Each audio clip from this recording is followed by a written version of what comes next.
Okay, so yeah, I was talking to Christina, and for me, I've always had this job looming in my mind of number one, I want to be in a bridge house for myself, for my own growth and transformation.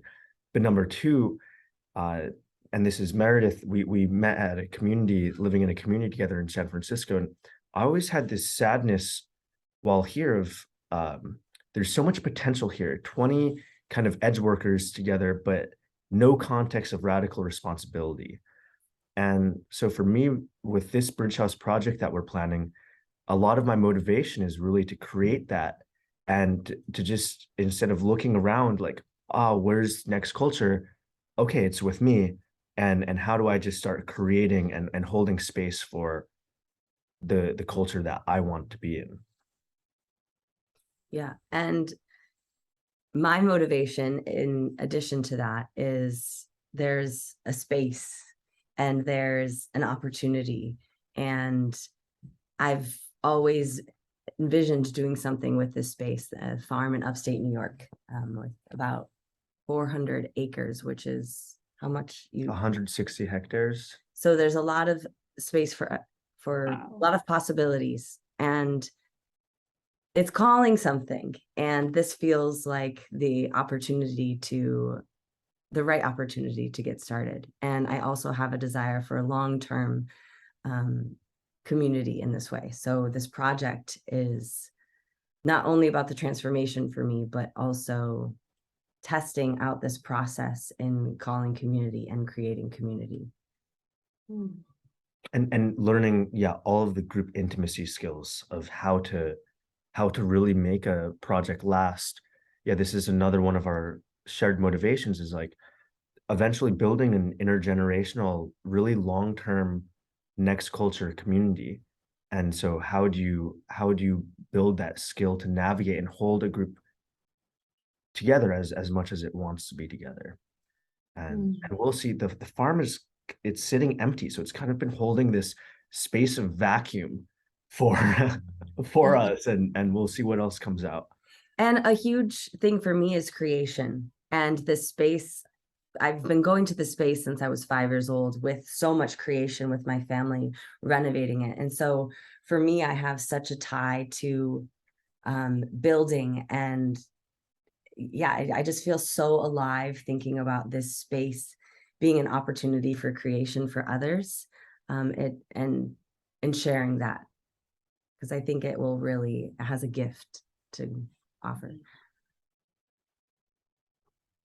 Yeah, when I hear you, I had a similar, I would say, pain point, which like sadness and fear and also anger, that because I'm living in the community since 2011, so also quite of experience in this, and there was also this conflict of having not the same context. It's like having mixed contexts, and the level of responsibility was varying from person to person, but it was not this agreed, hey, this is radical responsible space, and even we are failing and doing it 24/7 because it's also a training space.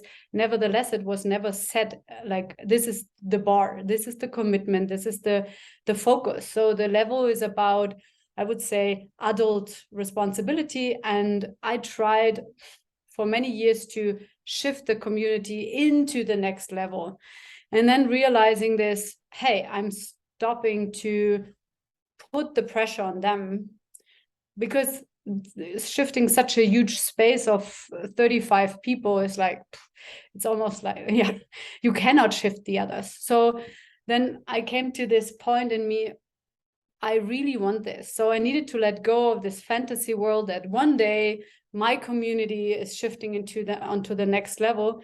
And I realized I want to create such a space. I want to create a space where radical responsibility is possible, and where also like I have the possibility, like you said, Dorway, to train myself, because I was always in this mixed context as well. So actually the main radical responsible spaces were also training spaces. But then in daily life, it slipped away and I could not hold it so much. So this was also the intention of, I had the pain for myself. I want to grow.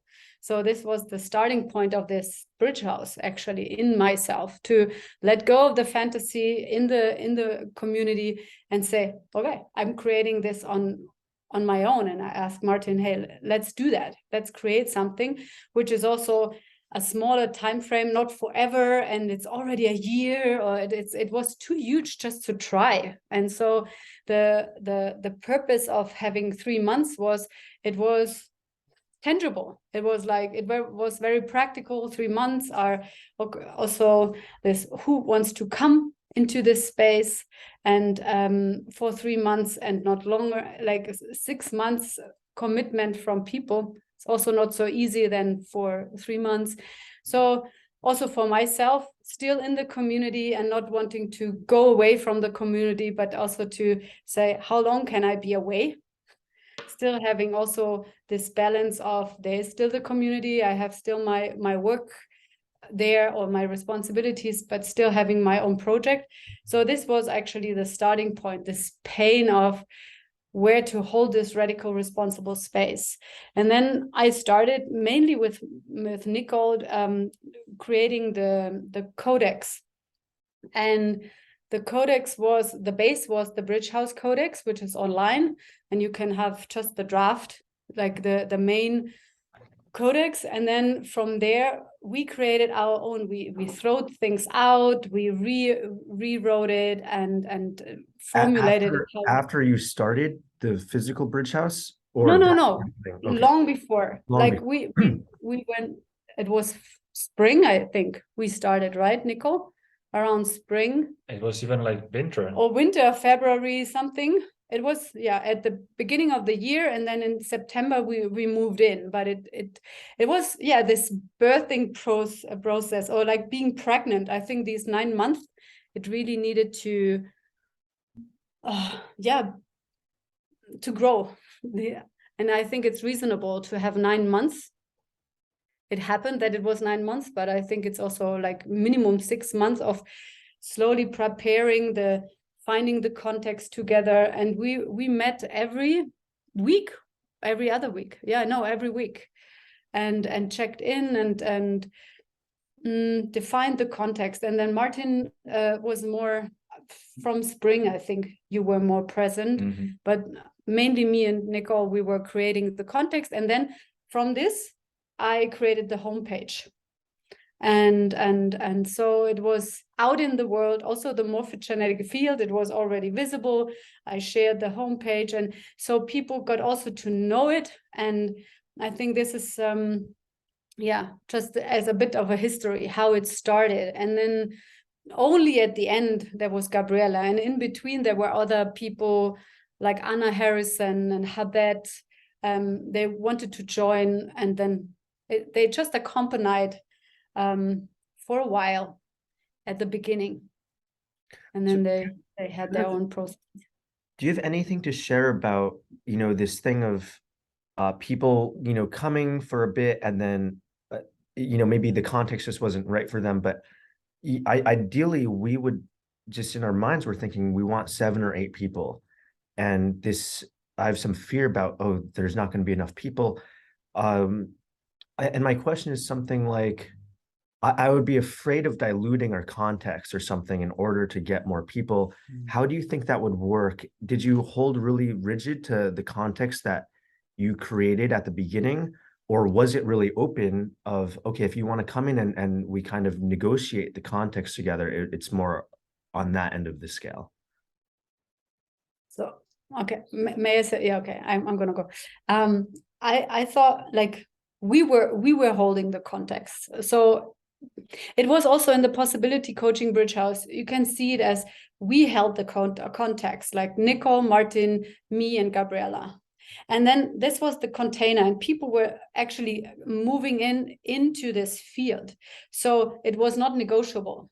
It was like, hey, it's our home. This is how we hold it. If you come in, that's the ticket. It's not like we were not negotiating. It was pretty clear what we want and how we hold it. And and that we are holding definitely the context of radical responsibility. And it's this is part of the ticket. Even they are clients and had not so much experience with possibility management.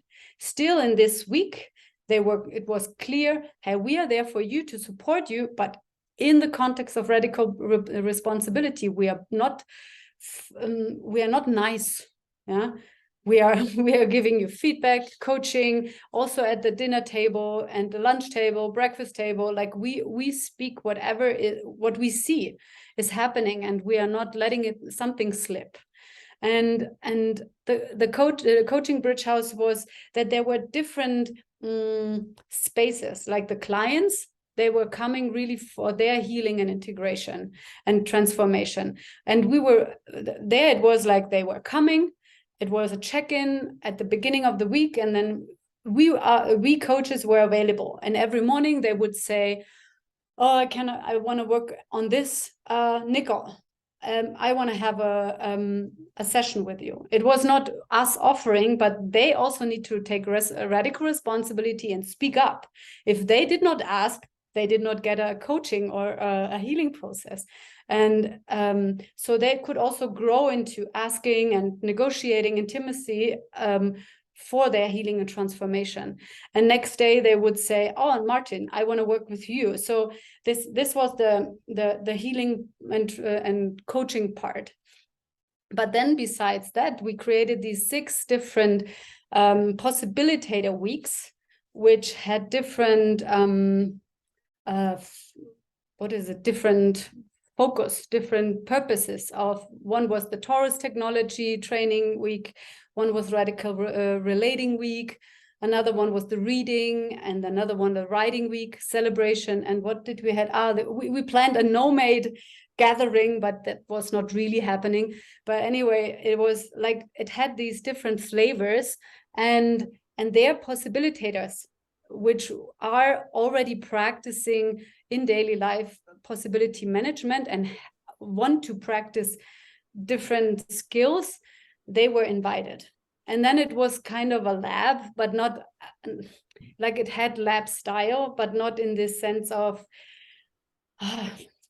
it's not a lab, but it has this practice. And we were also holding space, all 4 of us, like Martin, Nicole, Gabriella, and me. We were sharing in these 7 days the space holding with different exercises, proposals from us. So we as space holders, we trained also our collaboration. How does it work? Not falling into competition, but really collaborating. So us as space holders, we had a different perspective. Even we were part of the group. Of course, we were not like the trainers and then the people who are there. We were a group, but still we were holding the bigger context together. So we had like 1 layer more of holding space. But still also the others, for example, in the Taurus technology week, the possibilitators were also invited to hold space. And we gave them coaching and feedback. So it was a super complex, multidimensional learning experience on different facets. And I think this is what made it work somehow. It had so many flowers and a different perspective, and was not only one thing. Like only coaching, I would say something would have missed. Right. And then we had also, as a team, we had this solstice calendar as a project, which was another layer of our collaboration, not only space holding for others, but how do we collaborate and do a project together besides holding space for the bridge house. So, and then at the same level, every one of us did its own things like workshops and work talks and trainings and play fights and whatever was also there, and we supported each other. So there was so many layers of different learning, and I think this is what it made so kind of successful, and the diversity was so tangible. And and what I wanted to say, because before you said something it was before we recorded, you said that you want to create the community, right? And what about creating the Bridge House as a container for training radical responsibility? And there you already see who will be attracted. And then out of that space, at one point you say, okay, let's shift together into community, but not like the community context is attracting, but the Bridge House radical responsible context is attracting the people who really want to practice. And there you sort out who want to stay for longer. And then after, I don't know, 6 months, you would shift it organically into the next space, but together. But first of all, you two are inviting into the Bridge House. So it's more like, how do you say, it's not rehearsal. When you invite people, like, how do you say? Yeah, you're practicing, and then you see who will stay, and then who wanna really be in this context, because being there for a week or 2 weeks, nice, but being in a radical responsible community, that takes something. So it's not for everyone. Yeah, I love that idea. How did this space holding or the context holding work for the Bridge House participants, like for you yourselves? How did you catch if you were leaving radical responsibility? How did you catch if maybe the whole project is shifting into a gremlin space? Like, I could see this as a possibility that if no one's really watching. So how did that go?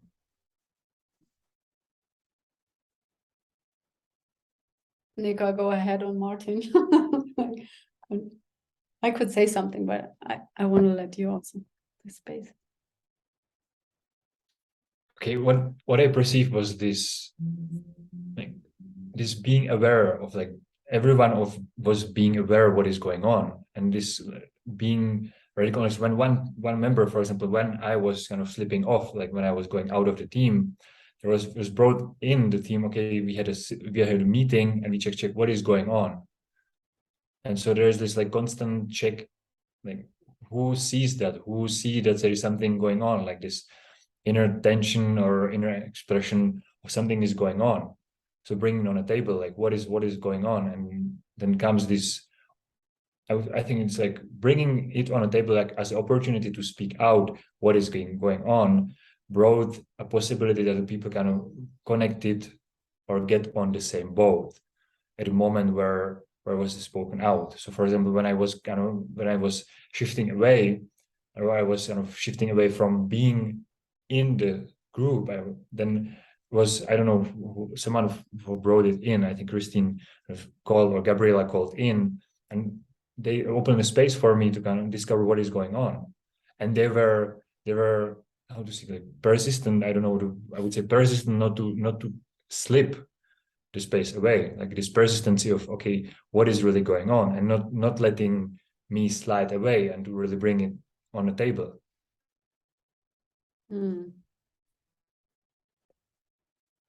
It happened in a few different ways too, because sometimes I remember that I had a space held for me about an emotional healing process doorway that had come up.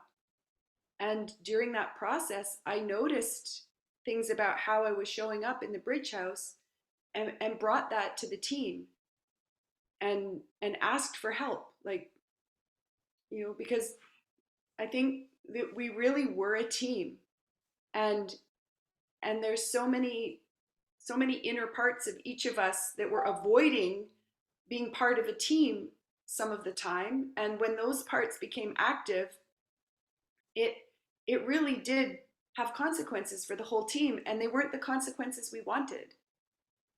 So there were so many times when, yeah, a little slip was caught, and we gathered around it in a drawing in and vacuum pressure way, rather than in a calling out and kind of pushing way.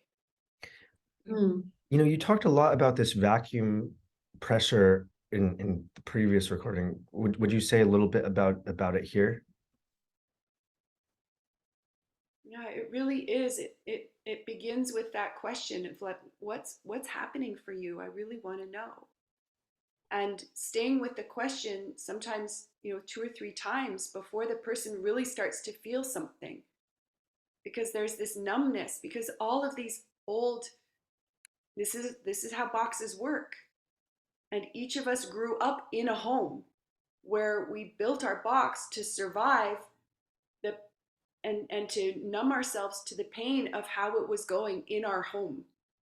And I think this is part of what makes a bridge house so powerful for transformation, is that it puts you back in a home with, inevitably, like Martin and Christina, for me, kind of played my parents, and Gabriella played my younger brothers. And it was a perfect incubator for me to have this these deep box structures finally have a chance to become liquid. Thank you. Yeah. And I think it's really this patience, because, when you live together, it's not like you're in a training and then you can push the buttons and then it's like, okay, after 4 days, I don't see you anymore. No, you're living together. You're waking up every morning again and again. You're sitting at the breakfast table and it's like, how can I like put the pressure at the same time? Like what? And there is actually the pressure, the vacuum, but still asking the question and say, what is going on? It's like, I don't know, Nicole, may I say a bit also about your story? Nicole was very good in like being not really part of the team. She was part of the team, but at the same time holding her back. And I was like, what is going on? Where's her voice? Why she sits still at the table instead of saying, okay, this is what I see. And like, where I heard, where is her sword? And constantly through the months, I was asking this question, like, okay, what is happening? I miss you. I want you in the team. Where are you? Like these questions, and slowly it was cracking open. And it was actually what was really helping with Nicole. And I think it's so individual for every person. Nicole was going out for 3 or 4 days, right?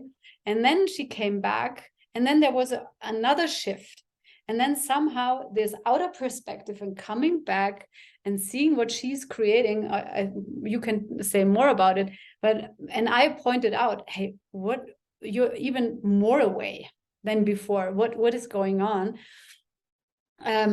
This was then the baseline of, or like the real kind of when the hammer really hit the wall, right? And then something fell apart. But this was almost 2 months later, right? It was, and then not to give up and have still this compassion. It's like, okay, it's her box. It's not Nicole, it's her box, and not take it personally. And I think this is what is so often happening in communities. People take it personal. It's like one trigger triggers the next trigger, and they're all triggered. And all these little kids are running around and blaming each other. And to have the capacity to see, okay, she's triggered. This is a part of her survival mechanism, and it's not against me, but still I'm missing her. And this is what I tell her: I miss you, I want you, I need your sword, I need your clarity.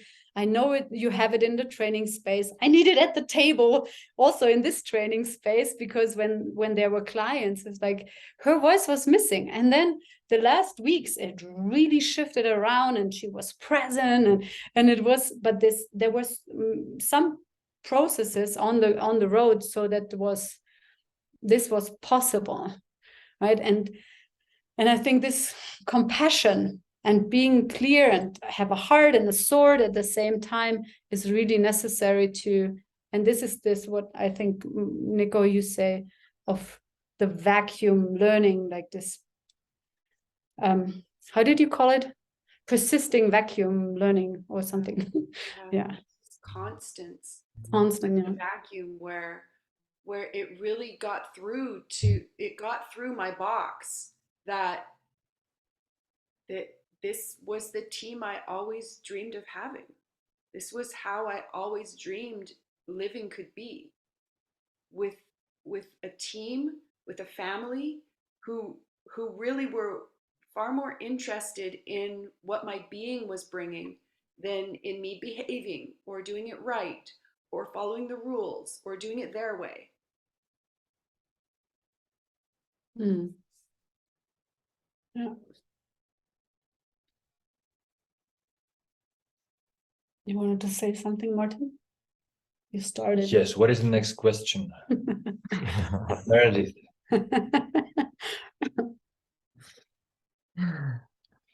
I'm like, oh, okay, this is going to be such a space of learning for me. And that's going to be me at the table, and it's going to be great. So that's kind of what I was receiving from this. I'm like, all right, how can I be showing up? And right now as well. Yeah. What I think is really important, because what we did is for the main space holders, we said, okay, you need to have your gremlin on the leash already. You need to start a gremlin transformation. So there was, for the main space holders, kind of the infinite circle in the Taurus technology, like the main circle. They need to be on this level, I would say, and also needed to commit to decontaminate themselves. It's like, because what happened in the bridge house, especially, I think I also had it as a main space holder. I have and still have like a huge decontamination, a child ego state decontamination. Contamination. Yes, thank you. Contamination. And so somehow the space attracted also a lot of people with child ego state contamination. Mm. So as I knew how to approach myself, and this was actually also the strategy of really giving space, because the child is already like this part, like when you go into the state, it's already like threatened and would just hide away. So it was also the perfect approach for child ego state contamination. Probably when you have a lot of gremlin ego state contamination, it would be a bit different. But yeah, you will figure it out with who is in the inner circle. And the inner circle would also be kind of the attraction point, I would say. That's why you really need to work on yourself, so you know what will actually come up. Yeah. One thing we're negotiating is to have Patricio Diaz come up because he lives in New York City, and if we're in upstate New York, negotiating somehow to have him come for a few weekends, in part to come and just say, okay, this is, well, a total gremlin space actually, but to have another pair of eyes sort of in the project, but also outside the project as well. Yeah, that's amazing. It's really cool. And at the same time, really, this needs to be part of the context, right? That you say, this is what you opt into, that you will face definitely your contamination, and you're committing to decontaminate like this, this is a part, this is kind of the baseline. And I want to share another thing where we, for example, also let it slip for a moment, because we had no idea that this will happen. But so at the end, we had the celebration week, and we invited people who were actually not were part of these 12 weeks. So only in the last week, 2 people came who were only coming for this week. And they came, and it was like something was off. And somehow the kind of the vibe was, oh, we would need now to show them how to celebrate. And then it was like, hey, that's bullshit. It's like, it's our celebration time of these 12 weeks. And I had this, like, I had a walk with Martin, and I was like, hey, something is off. I think we need to go home, call Nicole and Gabriella on the table and talk. And then somehow it happened. We came home, and it's like, hey, I think something is off. It's like, it's our celebration, and they are also there. Perfect, they are welcome, but it's our celebration, and we're gonna do it how we will do it, right? It's not, and And there was also this fantasy world of we need to serve someone. And it felt almost to me that there comes an audience now, and we need to present how to celebrate or something. And they are in the audience and they watch us, because they were actually not part of the team through these 12 weeks. And so we shifted out of this concept, or of this, I don't know, fantasy world, and became real. And then we shared, hey, this is what we're gonna do, and this is what we want. And yeah, you're part of it, but we are deciding, right? Like, this is our celebration. And so we almost let it slip, and I don't know, became a bit of also the victim of the circumstances, because now we invited them already and we cannot send them home, you know, like all these drama thoughts I had. And yeah, and then we talked about it and shifted into a more alive space and just made it our space again, in the now and not in a fantasy world. And that was also like a moment where I thought, oh wow, we almost let it slip at the end, at the last weeks. Yeah. Was there anything else that didn't work for the context, or either for the Bridge House as a whole or for anybody individually here on the call? Oh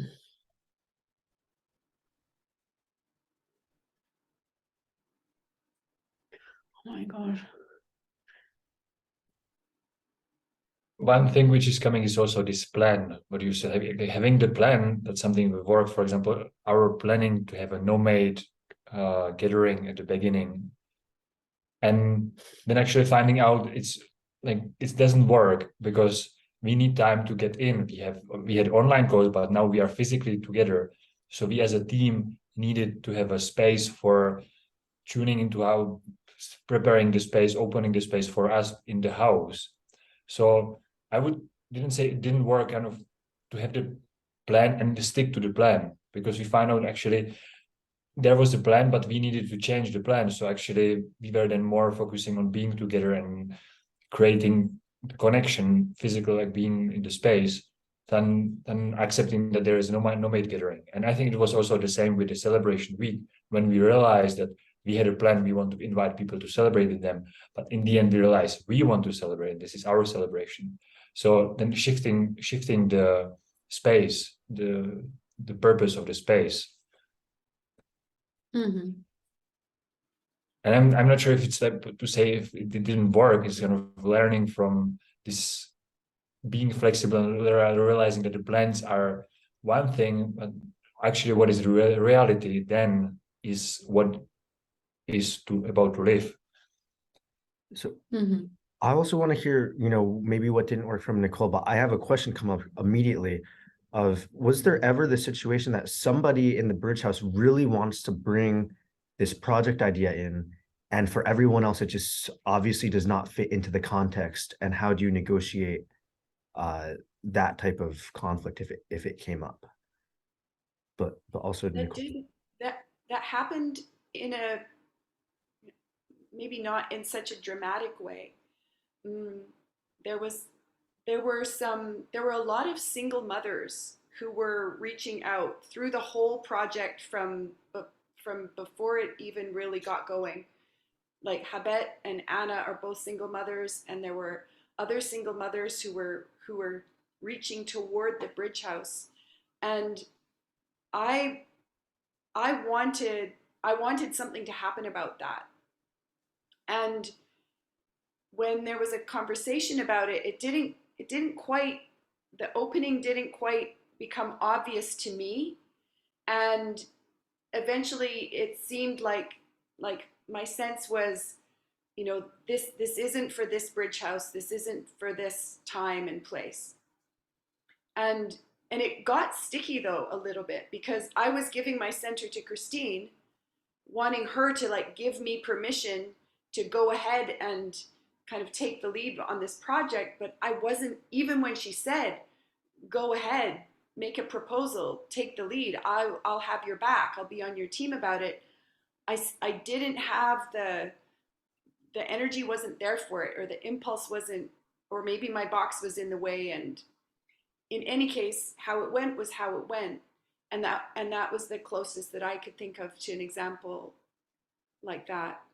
And it really, it so was okay. It really, it worked. It gave me a lot to work with about my archetypal lineage. And that's been serving. And that's one of the ways that the team is still so alive, and is still, the consequences of things that happen to the Bridge House are still making ripples. Yeah, and I think what was also somehow working out was there were weeks in between where there was nothing, but actually they were so needed for our integration and also our part as a team to come together and have adventure time and go on the bicycle trip and not need to be back for the clients or for like do it all together as a space holder. So we needed these spaces in between, and they were not doing nothing, but they were really for integration time, building the glue of us as a team, collaboration time, but also project time. And I think this is very important, to have these dedicated spaces. And it's not about doing nothing or having a break, because actually in radical responsibility there is never a break, but still integrating and reading, or like just reading a book, it is amazing. It's like there were not so much time to read books. Like Nicole read, I think, 4 books or 5 books. She's the quickest reader I ever met, but I was not able to read so many books. So yeah, to have these spaces and to have these gaps of not serving to the outside, but to integrate for the inside, for the core team. That's very important. And where I saw it actually happening, where it was when we did the solstice calendar, that there we had a clear purpose, and it was a little sub-project, but still we held the radical responsible context of, we want to serve. This is for the people. It's not for the person who is creating the video and doing it. It's not like, oh, I did it, but it's this, hey, we want to give it as a gift for the solstice calendar. And there were some people giving us videos, and it was more about them, and to give feedback and say, this video is about you. The video, the purpose is for them and not for you. And to be clear and say, this is not the same context. This is low drama. This is me. This is child ego contamination space. So how can you shift it into an adult version? And people were sometimes like, "Whoa, what? How can you dare?" So there were also reactions on that, to stick really and give pure feedback, and then or like radical feedback. And also in the group, it was like, I remember Gabriella, she was holding the space for the solstice calendar, and she was asking us and like, hey, team, give me feedback so I can give feedback. And yeah, sometimes it was this, oh, wow, really? This is our answer, and then but when we had her back, she could also give it out, or it kicked back, because it happened that her feedback was not as clear as our feedback as a group, but her gremlin was sneaking in different words, or like open door for low drama, and then low drama happened and we needed to clean up. But that was also part of the learning, and part of taking then the next step and say, okay, we change our mind. This is what is now. The first message was not clear, but now this is the next what we give you as a proposal. We want to have the video like this and that, for example, and then we moved on. But mainly we were working as a team together then, and it was not, for example, Gabriella needed to work it alone out. No, we were supporting her to get clear enough that we had a great time afterwards, and had a great collaboration, and not a low drama version at the end of the day. Yeah, I love hearing this thing of, okay, so even if there's one person holding as the space holder, it's really the whole team of the Bridge House behind them. And Yes. and I also hear that you had, from earlier, you said what worked was that it wasn't just the coaching, and it sounds like you had so many different types of projects, like projects where it's really the whole house is involved, and then projects where it's one person holding space for the house, like to bring a play fight or something, and then also your own individual, just your private coaching client or your work talks that are happening, and having all of this really worked. Because one learning we took from the USA tour was we said, oh, next time we do this, we'll try to clear our calendar of as many individual projects as possible. So like not holding as many, Rage Club or things, so that we can really be present with the collective project. But it sounds like for the Bridge House, that wasn't necessary to, clear out individual projects. Because there, I want to add something. The individual projects, where, for example, work talks, were more emerging as a collective project when we were actually getting the people and like inviting the members of the Bridge House to join the work talk and actually collaborate in the work talk. So our individual projects happen to be a collective project then. So it starts as the individual need, but it invites the whole collective to work it together. And I think that was very inspiring for me, and it was very motivating and created this togetherness, like working together, like really a team. Mm-hmm. Because there were work talks, for example, during the Radical Relating Week, and then there was a work talk, and then we asked the whole team as like, who is in my work talk this evening? And then 6 people from 8 showed up, and plus external. But then you had already your team on the space. Even you could also meet them physically anyway. You got them online. It was amazing. And sometimes we were even sitting 3 of us in front of the screen because of the spaces, and did the exercises in the kitchen, and it was really cool. We were supporting each other to also practice our space holding with more people than maybe 2 from external showed up, but then there were 10 on the screen, and it's a different space to hold for 10 people, the space. So yeah, that was, like you said, it started individual, but then we ask, are you joining? And of course I'm joining. You're like, wow, you're joining. It's also very cool, because usually in my community, no one is coming to my work talks and my trainings, or like it's very rarely. And then to sit there and, like Nicole said, it's like, it's the family situation is recreating inside of us, right? All the patterns are coming up, and like, wow, they really want to be with me in my creation, wow, and they are even happy to come.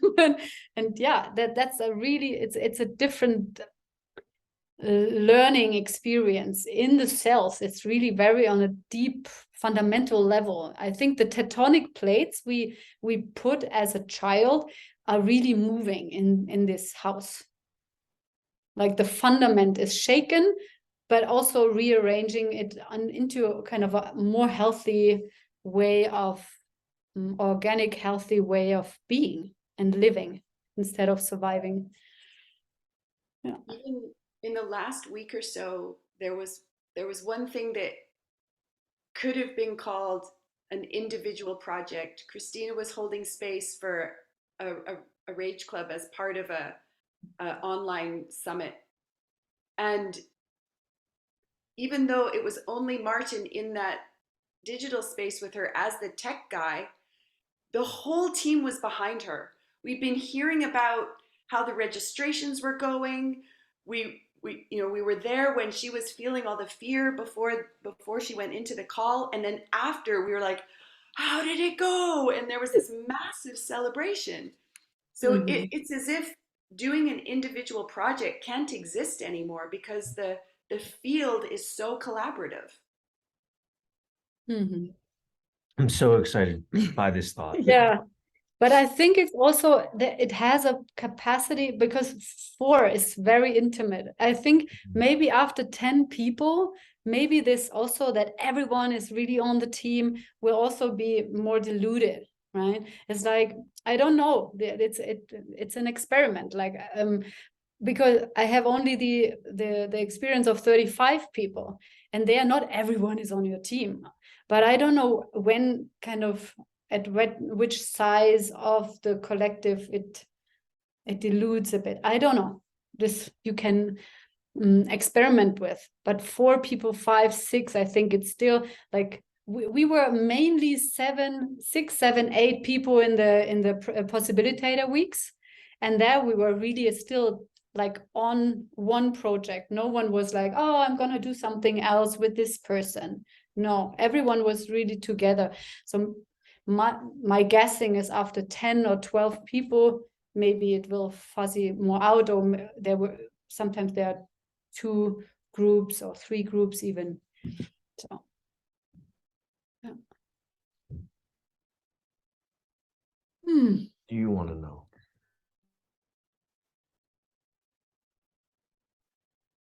Like I heard about also your question about money, or like how it financially went. Was it also your interest? Yeah, I would love to hear a little bit about the practical side of money. Yeah. People there. Yeah. How are people supported? Yeah. I mean, like mainly I started this thinking about like how can it be how can it happen? Still, I did not know how it will really then happen, because it was this, okay, we have some fundamental costs, and I thought about 5 to 7 coaches as a fundament at the beginning. At the end, we were only 4, or we were 4. And we had about 4,000 euro per month costs. So it was like, okay, how to do that? And my idea was like, okay, if every one of the main coaches takes 1,000 euro as a responsibility and put it in the pot from the beginning and is committing for 3,000 for these 3 months, then we already have the costs. The responsibility is to bring and how you get, like how you empower your own money flow is to get coaching clients into the space. This is your kind of, this is the main, or you create work talks and trainings and workshops during the 3 months, so you can refinance or like revalue yourself. And this was the basic idea. And then a bit later down the road, there was like, okay, there are not so many clients showing up. And then actually this idea with the possibility weeks came in. It's like, hey, wow, we have so many gaps. Why not creating this collaboration weeks with the possibilitators? And then we said how to share this cost, and then we asked for a specific amount for the whole week for food and accommodation. And then at the end of the week, we put a pot and say, okay, whatever you want to give for our space holding, it's up to you. And mainly this was like logistically, Martin can then explain how we did it, but it got on one account, and then at the end of the 3 months, we checked what we had costs and what came in, and then we shared what was more in the pot and it worked. It really worked. So we had even some income for our space holding, like there was value coming back for all of us, right? For the 3 months. And that was amazing. Additionally to the work talks we did, maybe, or of course we had this 3,000, what we put already in, but yeah, I would have also cost for food and accommodation when I would live somewhere. So for me that, yeah, And maybe for others, of course, Gabriela comes from Brazil. She would have not had 1,000 euros, but nevertheless, she would have also costs for her living. Yeah. And practically, how we did it, that was evolving during we went. Practically, there was one account. The money went to this account. We're accumulating there. I was using the account for paying the rent, paying the food. And then in the end, we were having also like splitwise, where we were having individual costs for example, when Christine was paying something. So if someone get money, then the splitwise was balancing it as an application. So it's pretty cool applications which can separate the costs pretty easily through technical algorithms, and having the one account for kind of having the income inside, and also having the outgoing seeing the outgoing payments. As you're sharing that, oh, you had something to add. I'm No. thinking of, I'm like, oh, that would be a barrier for people to join us. And I'm wondering, I think I have a lot of fear around getting people to join. And I'm wondering if there were certain barriers that were common or that you noticed for people to join in your Bridge House project that might come up for us as well. Like I can imagine, okay, if I can't pay the $3,000 up front, that could be a potential barrier.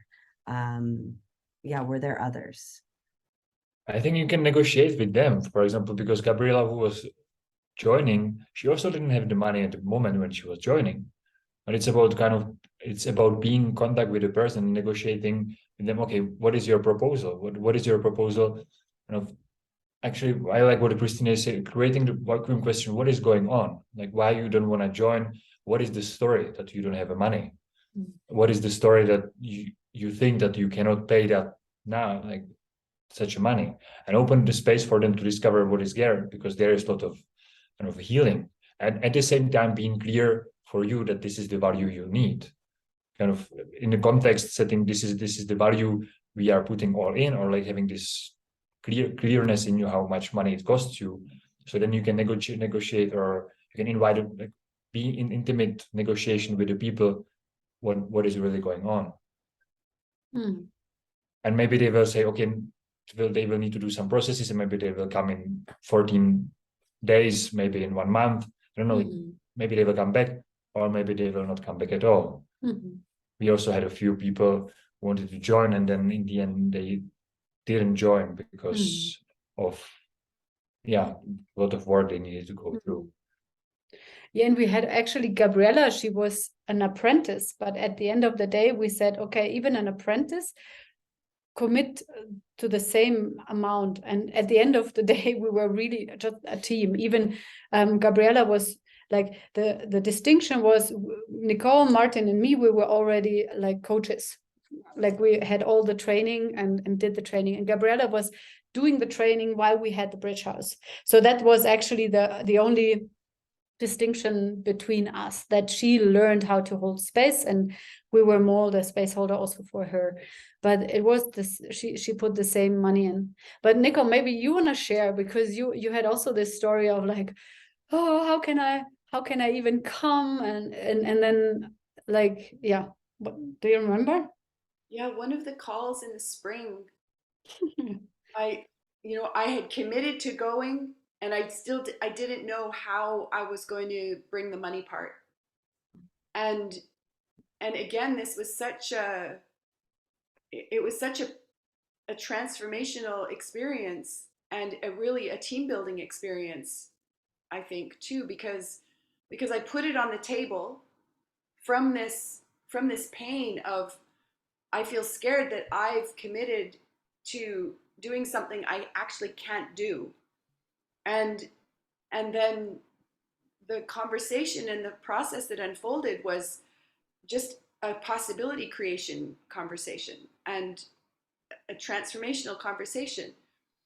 And then in a way, when something slightly similar happened when Gabriela wanted to also join, it for this Bridge House, and at least for Gabriela and I, we both have been on this edge about delivering our non-material value to create money. And how can each of us do this? And I mean, I don't think it's invisible or it doesn't exist for anyone.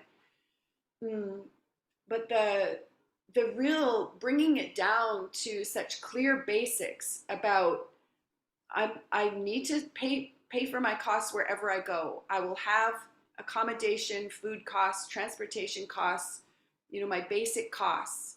And that this is what the Bridge House provides on a basic level. This is all there.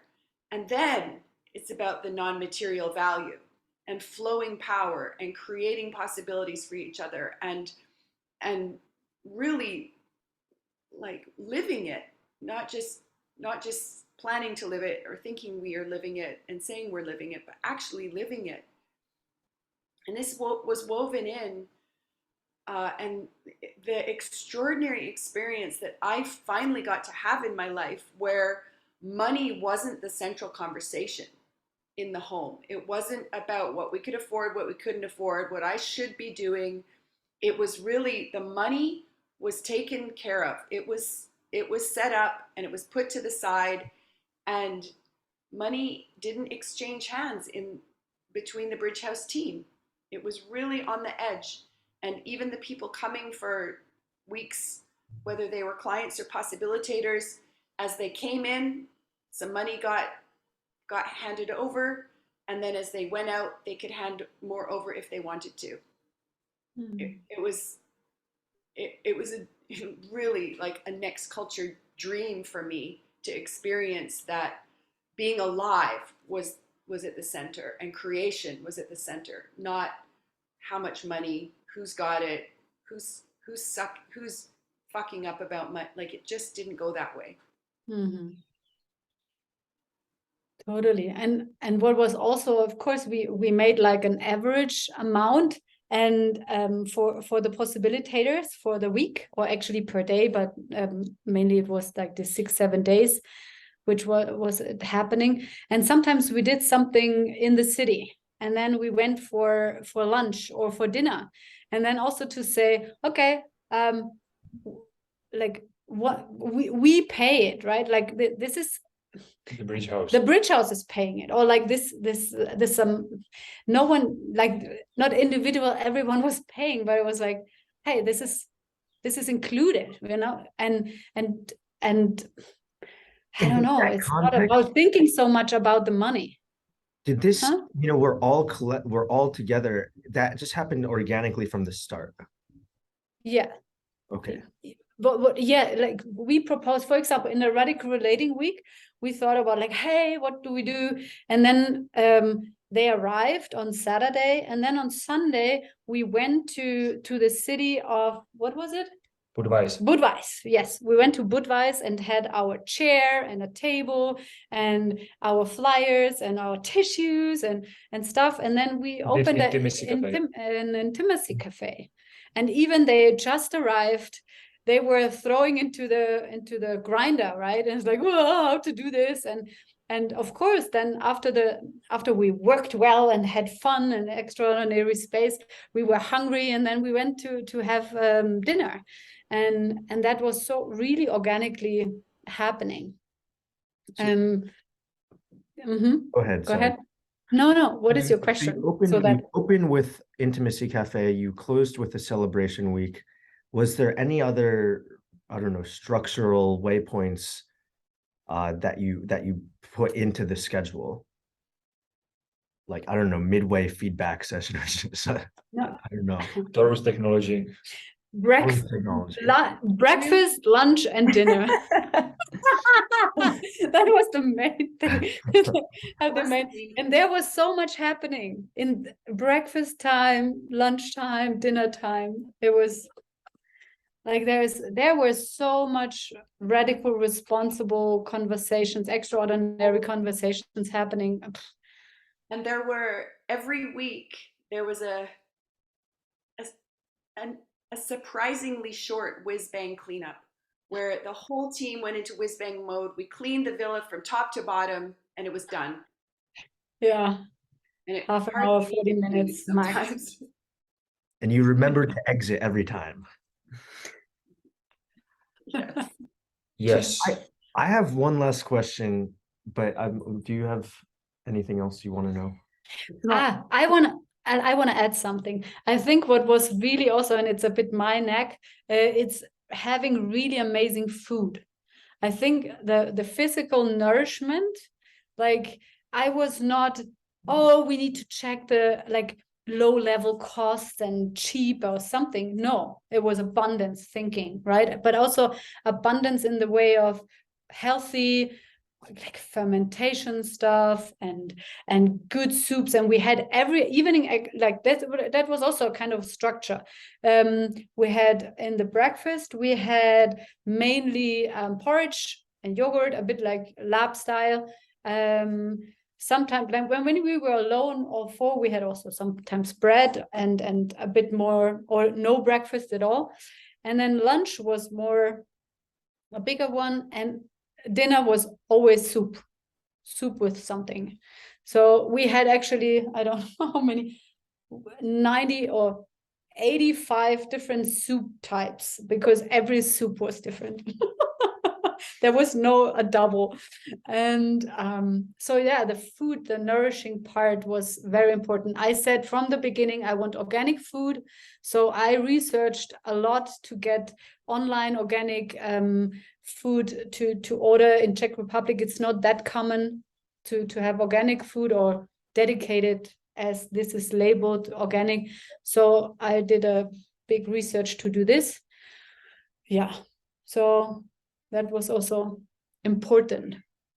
And was it important to keep to a schedule of like breakfast, lunch, and dinners at this time? And were there any other, like, how did your structure of the day go?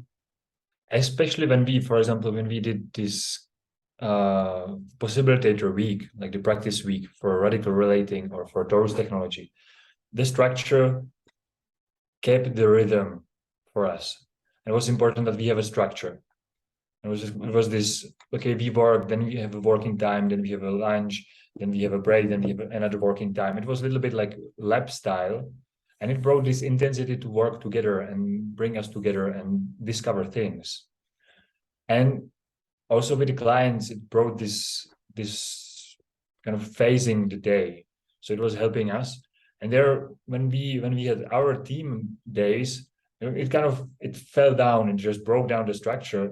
Kind of having our own rhythm, what we need. I know someone started to breakfast at 12, someone had a breakfast at 9, and then kind of it was organically made between. So it was working kind of the structure, and not to have a structure as well as kind of having this flow.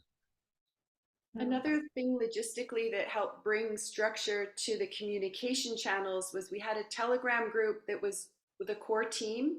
And then for each week, we also had a group that included the clients and the possibilitators who were there, so that communication could keep happening even if we didn't see each other. For example, I'm preparing lunch, and then, okay, who is up for doing lunch with me? And that was also the space holder was asking, or like it was already clear for the next day who is doing what. Right? Yeah, when we came together, we decided who will hold space for dinner, and then okay, and who is the cleanup team, and then we created really lab style, but not that it was already arranged before, always the same space holder, but it was shifting. And another money part or money flow part, I would say, was that we did the experiment during the possibilitator weeks that I don't know if you know about Kiva. It's like where you give a loan to people all around the world, and you can choose if man or woman, and you give a loan of $25 minimum. And that was part of the project. It was like a part of the agreement that every possibilitator starts to flow money. And it's about really let the stream flow, and it's not holding tight and like, oh, I need to keep my money together. But it's this becoming money. It's one experiment of becoming money, and to let the energy flow and not hold on. And that was, every possibilitator needed to do that. It was like, this is it. It's like on Sunday we were sitting together in the morning session, and it's like everyone takes his laptop. If you don't have an account yet, so you create an account. All others just lend $25. Yeah. You had a question there, Ray. Do you still? Yeah, I would just like to hear each of you share a favorite legend or memory about your specific time at the Bridge House. Nicole. I might choose just one. There's so many. Wait, is there any way I could ask one more question? Because I think this will be Yeah. a nice way to close. Something that just came up for me is, it sounds like you had a lot of the shared possibilitator goals and direction of how you're engaging in this world. And I'm wondering if you think that is vital to the success of a Bridge House, or bringing people together who have different goals. Is it okay? What different what? I said Context? different goals, get different context, different It's not working. No, A Bridge House with forget about different it. context is not working. But do you Is that- mean I do don't you mean think I'm a different different do you mean context. different goals, same context? What do you mean? Same What are you context, imagining? it seems like you had shared possibilitator goals, or within the same context. And I'm Yeah. wondering, Really speaking in terms of goals, though, so much. Mhm. We each have an archetypal lineage, and we each are contexting our own lives in radical responsibility and bringing through the work of our archetypal lineage. And there's always a way for that to braid together. This is how a village goes. This is how a micro village, like a possibility coaching Bridge House or any kind of Bridge House goes, is that each person has their archetypal lineage, and collaboration, there can always be ways to collaborate. Yes, and it's really to watch out that people are not coming because they want to live in community. That's not the goal, because then, like, it is a possibility, but that's the same thing in Schloss Klarisek. People are coming together to be in community. The outcome is that you have mixed context, because there are the, I don't know, nonviolent communication people, the forum, the possibilitator people, the yoga, the whatever, and then all, like, they want to live in community. Super, but it's a possibility, but what I hear, you want something else. So you need to take care of holding the space radical enough that this will happen and it will not slip away. Because it's obvious to me when I hear you that living in community like you did is not satisfying, or this is not energizing you for your future. So you are responsible to hold that. And when someone else is coming and is letting it slip and or wants something else, you need to be clear and say, okay, look, this is what we want. This is the context, and you are joining. And as soon as you joined, you are part of holding also the context. And only coming for community, it will not work. Like, the minimum is like to put initiation, healing, and transformation into the center. If people are not doing that, it's like, this is the core of, it's not community in the center. It's initiation, transformation, and healing. And then out of that, you have a different space. And somehow I would love, like, for me, I want to create only Bridge Houses with the same shared purpose, like possibility coaching Bridge House, for example. This is what I want to do for my next phase of life. I don't want to be so much with even it's amazing, but I don't want to create a garden. It's like the permaculture guys, they can do it on their own, but like I would hold in a village, I would hold the evolutionary and game world builder circles, right? It's like, this is what I would be. But I would not create the garden. But at the beginning, I think it's like, what is the purpose of the community? You need to check this at the beginning. What are your values you want to deliver and hold? Thank you. Do you have an answer for what are the What are the bright principles of the ranch, right?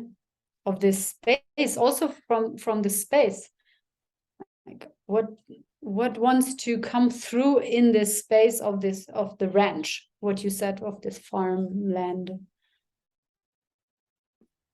And this is I would say, what do you want to, like, what do you want to create? Even Yeah. like what But it's also what will be on your center? Yeah.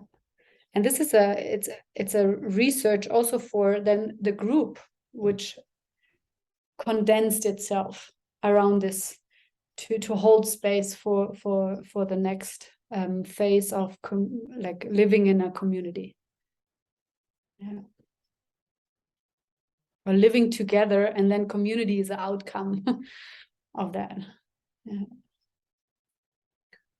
Are you willing to share what would come out? The thing that keeps coming for me is creation, and it feels so vague.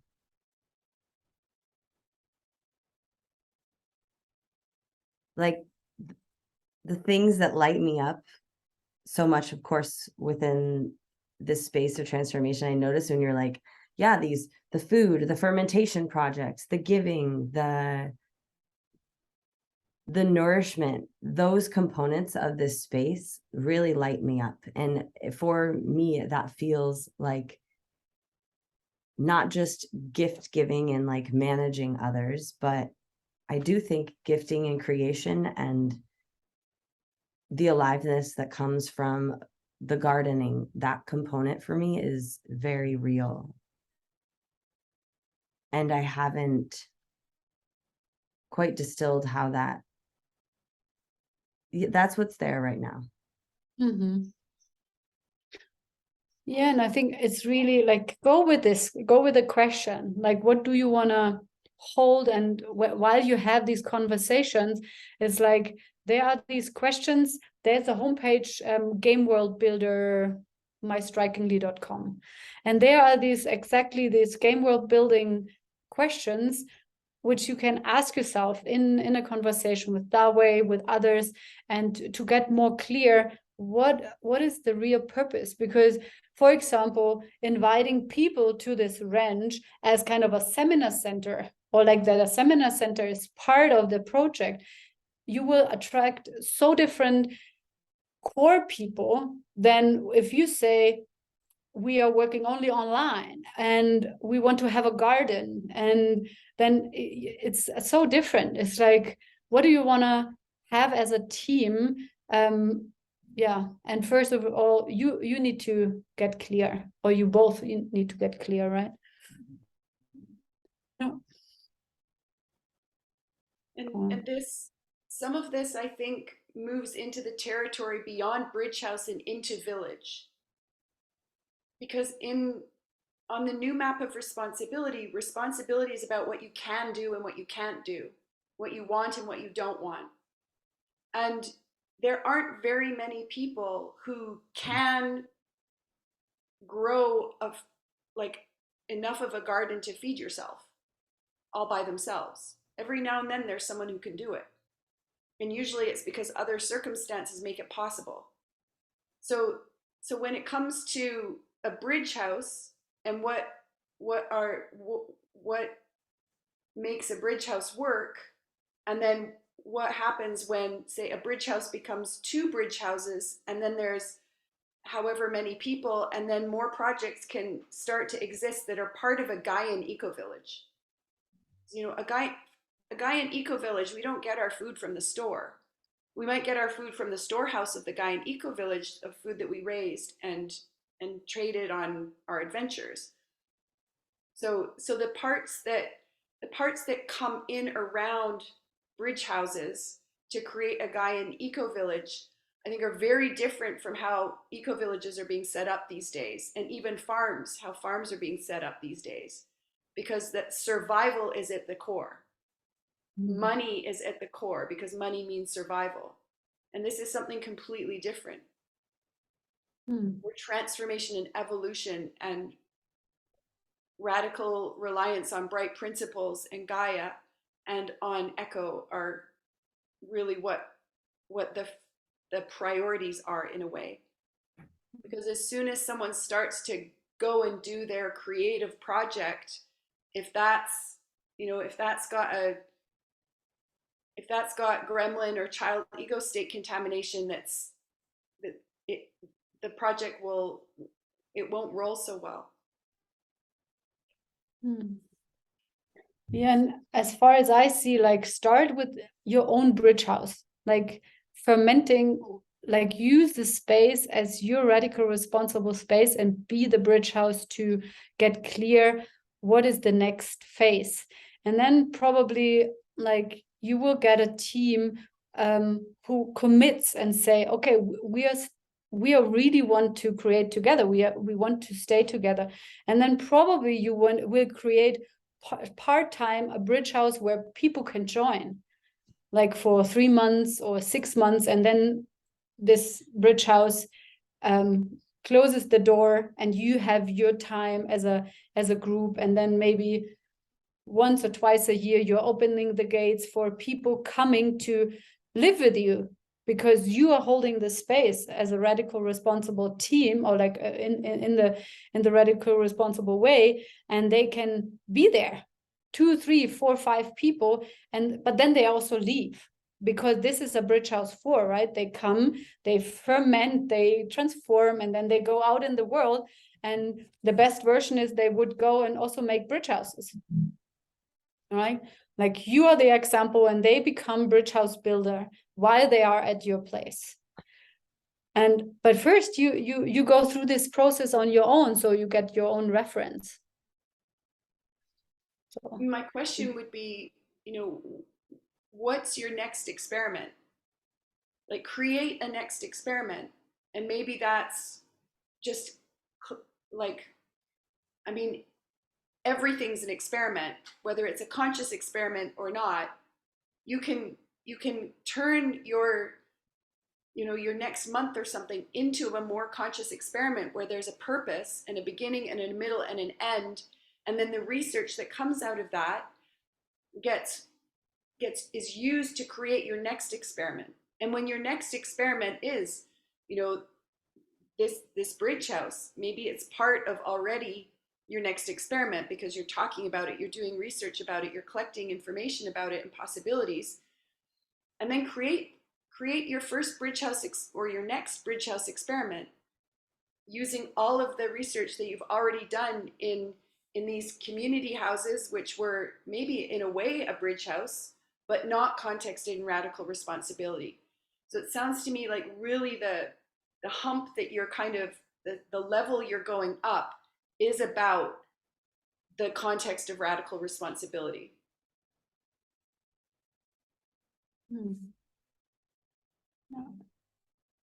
Thank you.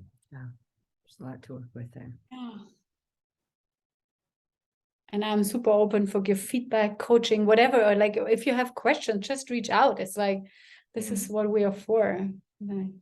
Thank you. And also there's actually, are you, Dave, are you already in Meredith, are you in the bridge game world, or in the bridge house group, in the Telegram group? Are you already there?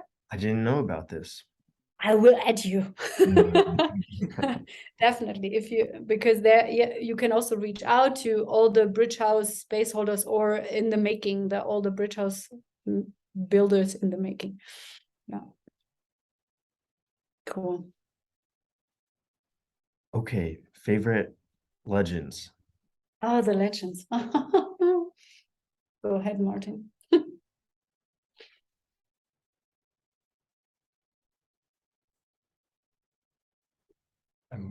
catching it around me. Okay, there is one. Only one. Okay. Right now, this one. Okay. We were as a group going into a restaurant in kind of, it was end of tourist technology. No, I think maybe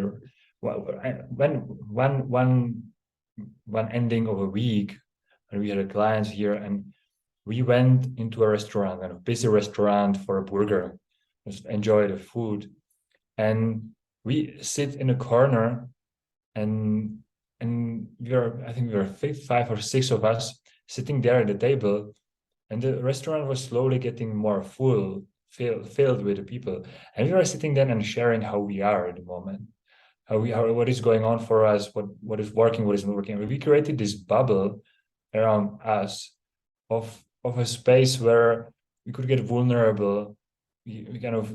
We opened the feelings field. I started to cry for a moment. We were starting to speaking from unknown, where Leonhard was opening a space for me, and we created this bubble where our bridge house was not in a house, but was with us in the restaurant.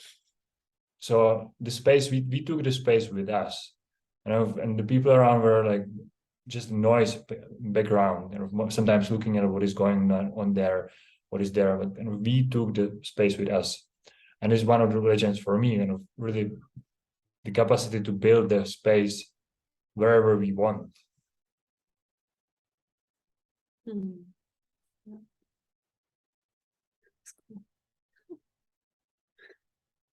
Yeah, actually, like, I want to add to this legend, because the legend was only half told.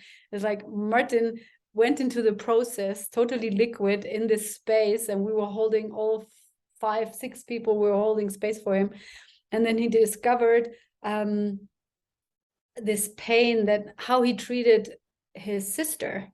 And then it was like, because it was also in Czech Republic taking place, like he had then, after this process, a day later or 2 days later, you had a conversation with her. Like it was this, the next space was already created out of this extraordinary space, that the next move of connecting to his sister was already proposed. And he took the chance and had a conversation, and then next day, or next 2 or 3 weeks, we visited the sister, and the relationship was so different after the process, after the call. And so like it was almost a starting over, and starting on a different level, and finally becoming siblings, I would say. This is how I felt. I was like, wow. And we started this incubator in the midst of this burger restaurant. People were drinking beer around us and chit-chatting like a superficial stuff, and we were holding this the depth of the healing process. That was really magical. Also the ripple effect, what was happening afterwards. Yeah. Thank you for telling the complete legend. Yeah. Nicole, what is your legend?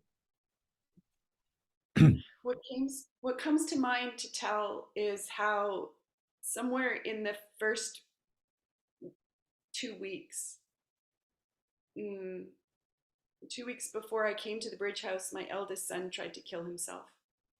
And for the week before my flight, I couldn't be confident that I would still be able to go. And between taking responsibility, between asking for what I wanted, between being open and vulnerable, I got on the plane. And yet about a week or a week and a half in, I wanted to leave. I wanted to go back. I wanted to be there for my son, because I had the story that it was just too precarious. And when I brought that to the team, the way the team held space for me, the way Christine just, applied this vacuum to find out what was really going on, it it opened such a huge realm of possibility where I started to become able to hold space at the Bridge House for everything that was happening there, and to have another space that I was holding for my son, and to not be pulled between them, and to not, yeah, it was extraordinary. And Christine's example too, and her sharing with me about how she also was holding space for Schloss Glerisegg in a similar kind of double space way. This, yeah, this was such a big shift for me that became possible at the Bridge House. Thank you, Nicole. Thank you. Thank you. There's so many. There's so many. So what I really liked was this amazing collaboration for because there was this, I had a call with Clinton and Anne-Chloé, and there was also sadness about why like this Bridge House is happening. Why it's not like we have 17 beds, and why are they are not full? Like where are the people? It's like in the online spaces, people say, yeah, Bridge House needed to be exist. And it's like, okay, there's the Bridge House. Where are the people? And then Clinton also asked, like, okay, what would you do with 100 people? I was like, what would you do with 1,000 people? And I was like, actually, yeah, just not nothing else, right? Somehow it would be really overwhelming. And he brought me kind of down to the ground. And it's like, okay, this is what we got. And we had all together, we were 20 people in these 12 weeks together, and it was enough. It was so much of an experience that in the retro perspective, I don't want to have more people, but my fantasy world of like, it is so huge, and where are the people? I wanted to have something or more to exist. And then falling on my feet, the possibility of the first, it was Christmas calendar. How do you say advent calendar? It was proposal of Clinton, and he said, hey, won't you do as a team the advent calendar? And we said yes to it. So I proposed it to the team, and we said yes to him. And then somehow in the process, it was like, yeah, but advent calendar, it's so Christian. It's like, we did not like it, right? But it was also not like super sparking us. And then we came up with, and I think Nicole's proposal was like, why not going with a solstice calendar?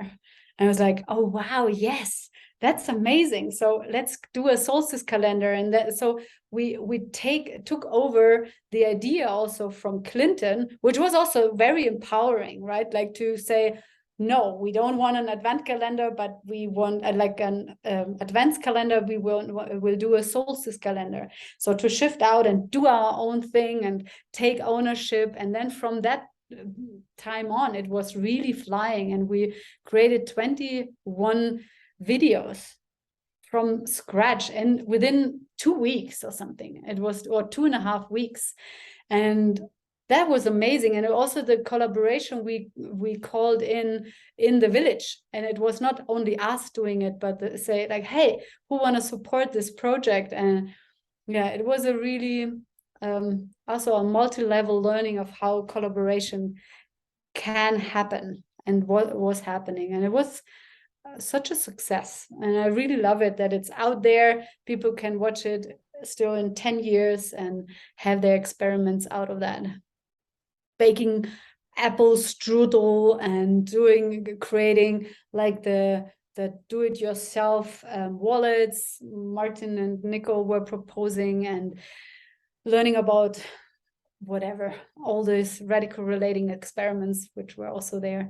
So that was an amazing collaboration happening. And I did not know that this was possible in such a short amount of time. Like my box was constantly freaking out.